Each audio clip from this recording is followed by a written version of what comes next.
pamatyti, ar perdanga gerai sugeneruota, arba šiaip tiesiog pažiūrėti įrašas, reikia, aišku, padaryti skaičiavimus. Tai tarkim, čia paspaudžiu skaičiavimo atlikimo mygtuką, pas mane yra kelios apkros sukurtos. Čia nesvarbu, kad yra atskiros konstrukcijos šiuo atveju. Pasižiūrime. Einam į Results, į Result Maps, žemėlapis. Dabar tiesiog pasirenkame, nuo kurios apkrovos norime matyti įrašas, tarkim, naudojimą ar ne, ir pasirenku lenkimo momentus X kryptimi. Čia nusistatau parametrus, kad būtų sumažinamas įrašas ties atramomis, kolonomis ir sienomis. Tai tarkim, ties kolonos kontūr bus nupjaunamas lenkimo momento ir gaubtinės diagramą. Pasidarau, tarkim, čia tokį gražesnį vaizdavimo būdą. Spaudžiam Apply. Dabar tiesiog rodo lenkimo momentus.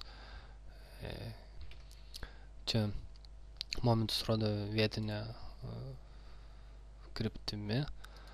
Čia jungus, tarkim, elementų vietinės ašis, matome, kad X ašis yra ta kryptim, tai čia lenkimo momentai ta kryptimi.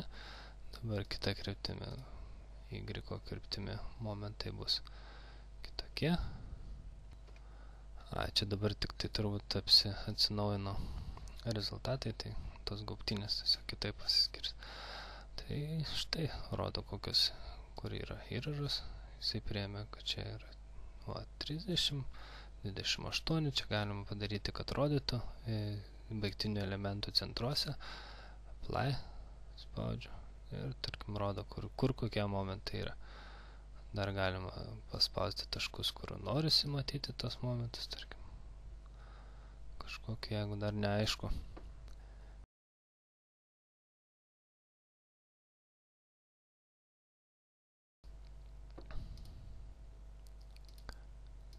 Čia pasižymiau, kad centruose rodytų.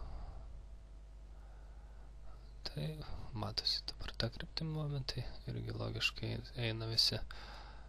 Dabar čia nuėjus į parametrus. Jeigu mes atžymėtumėm šitą, tai pamatytumėm, kad įrašas labai skiriasi. Tarkim, 86 kN, kaip buvo 39 ar kiek ten. 34. Štai būtinai reikia šitą varnelę užsidėti, nes priramuosim tiek, kad čia bus trigubai per daug tos armatūros, arba iš vis nesuarmuosim. Padarysim perdangą 300 storio, paskui joksis visi. Aišku, čia galim ir pažiūrėti ir kitus rezultatus, tarkim, kokios yra skersinės jėgos.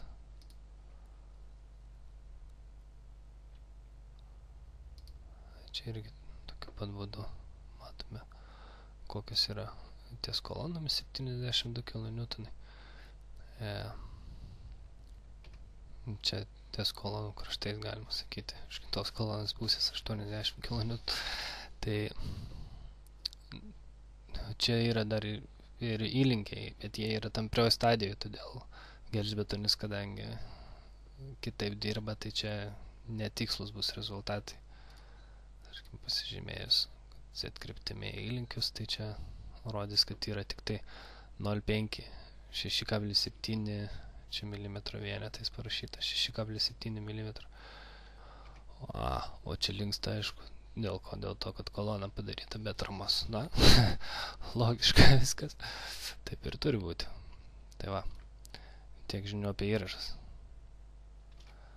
Aišku, jeigu čia norėtume tvarkingai padaryti, tai tą koloną dabar prisidėjus atramą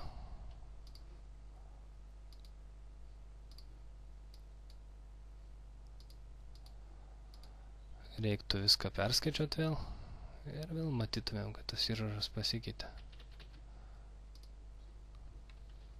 Kažko čia. Nu va, dabar iš tikrųjų viskas realu. Įlinkius rodo perskaičiaus. normalius. Momentai irgi gražus turėtų būti. O tvarkingi ir ta kryptim, ir kita kryptim.